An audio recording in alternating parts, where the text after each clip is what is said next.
Welcome to the 13th episode of my Star Wars Legends Expanded Universe chronological timeline rating, where, according to my timeline order, I rank every piece of EU media out of a 10-point scale in chronological order. Today we're on Dawn of the Jedi, Prisoner of Bogan number 3, and we open with a flashback to Zesh just slashing down some Rakatans left and right. And it's a bad dream, and when he awakes, he's with Dagan Locke, and the ship is crashing. The engines have overloaded or something like that, and they're crashing on this really cool looking planet that's just filled with crystals over the entire surface, just cylindrical long blue crystals just covering the planet, and it's really cool. And so he awakes to this burning crashing ship, and they have to bail with parachutes, which parachutes are an interesting thing to see in Star Wars. Meanwhile, on Bogan, dark side creatures are trying to attack Seknos Wrath. Bell, I can't remember her name, and Jake Fenn. Belzana.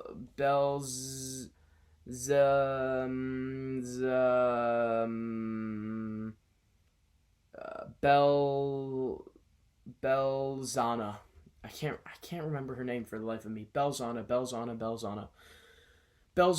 Jake Fenn, and Seknos Wrath are on Bogan looking for the prisoners, and the monsters are attacking them. So their team is overwhelmed, but they're able to defeat the creatures. Meanwhile, the team of Shea Koda, Hawk Rio, and Rory Fenn investigate and find huge statues that Dagan Locke has created in his long imprisonment on Bogan.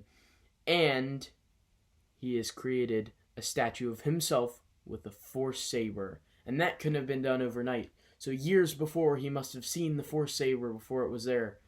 So they're weirded out by it. And Hawk Rio confesses that he may have shared a similar vision. And he starts to go off balance, and Rory's all worried about him. And meanwhile, they find out that they are not on the planet. Their transponders are not working, so now they're going to have to go find them. Meanwhile, the Qua holocron is telling Tasharayo and Tursendon about the Rakatan and where they came from. And he is shocked to see the skull, and he is terrified, and that's why he starts to tell them about it, and he tells it with such a fear and an angst. Meanwhile, finally, Trill has made it to the Tython system, and the first thing she does is go down onto the crystal planet, which is called Krev Quar, and on Krev Quar, she's greeted by a weird slug-looking thing, and she dispatches it, showing how cool she is, and she lets the blood run down her hand in a really cool-looking panel. But Jake Fenn, Seknos Wrath, and Belzana, Jake Fenn, and Seknos Wrath land on the planet, and they are looking for them through the Force. Meanwhile, there is this is the first appearance of a species that we know from Attack of the Clones. I'm trying to think what it is. It begins with a K, but he's a member of this species that Pasul Argente is a member of. I can't remember it, the name of it. But Dagan Locke has made a contact with this guy to try to hook them up with some gear, some weapons, all that kind of stuff. But Zesh, meanwhile, has found that the crystals on the planet, small purple ones that he found somewhere in all the blue ones, is suitable to make Force sabers, because Dagan wants Zesh to build them Force sabers. But Belzana, her expert tracking skills, cause her to find them, and an awesome Force fight ensues. There's a bit where the Korriver, that's the species, just came to me. The Korriver, little weasel, shifty guy, is not happy with Dagan, and Dagan just blasts him off this ledge with the Force. But instead of falling, he's just held there, because then the Jedi show up and they keep him afloat. And Belzana busts into there with her sword drawn, ready to fight. And so she fights with Zesh and spars. But Dagan Locke has a cool power that we don't know about. He uses the Force to enter her mind and make her think she's on fire. So she collapses in a pile, all like screaming that she's on fire. And then we see these panels of her like burning. But then outside of that, in the real world, they're watching her just without fire on her, just crumpled up in a ball, screaming at nothing.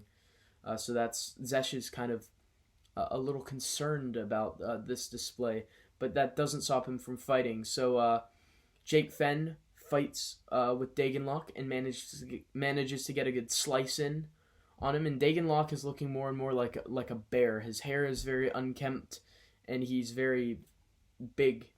In these fighting panels, which I noticed, which feels like he wasn't, well, I guess he was in a big robe before, and so we've not really seen him in just more form-fitting robes, but I don't know. That art threw me off a bit. I always felt that was weird. And meanwhile, Seknos and Zesh fight each other, and Seknos had vouched for Zesh before, and so now emotions are running high. And it's a really cool battle. There's some great panels, but Dagan just starts to dispatch Jake Fenn, slicing him up. It's absolutely brutal. Slices everywhere, from throwing him against all the sharp crystals and shards, and just slicing him left and right, and he's all scratched up, all up his arms. But then, to torment Jake Fenn, he throws Belzana, whom he loves, out over the pit that they're fighting over. And Seknos jumps for her in a heroic display and grabs her arm and grabs onto the crystal, but she's still struggling because she thinks she's on fire. And then his hand slips, but he manages to, at the last second, use the Force to throw her up. And a wounded Jake Fenn grabs a wounded Belzana as Seknos falls into the abyss. Is he gone? Meanwhile, Zesh and Dagan make their escape. This was a really cool battle. Visually, this is really cool. I don't know that anywhere else in Star Wars there was like full-on battles in huge caves of crystals. Because Force crystals and just crystals in general show up a lot in the Star Wars universe. However, I don't think anywhere in the mythos we have ever seen, other than here, a battle within the crystals. And this was really cool. Just swords clanging against swords in these crystals. All of the panels looked really cool. The battle was just really, really, really well done with the art, and it was a great I almost said clash. It was a great collide or a clash. Either word would work. Of these characters and the emotions, and so they did a good job setting up Seknos to fight Zesh. Because that has a little bit of an emotional weight to it. So those are some of the positives. There's really no negatives here. This is a solid issue. I think this is my favorite issue of Dawn of the Jedi yet. I would give it a 6 of 10. It's just a really solid issue. We're introduced to some really cool and out there concepts like Dagan's Force manipulation of the mind, which will show up again later in Star Wars if I'm not mistaken. But cool to see it here for sure. So I give it a 6 of 10. But what about you guys? What would you give it out of 10?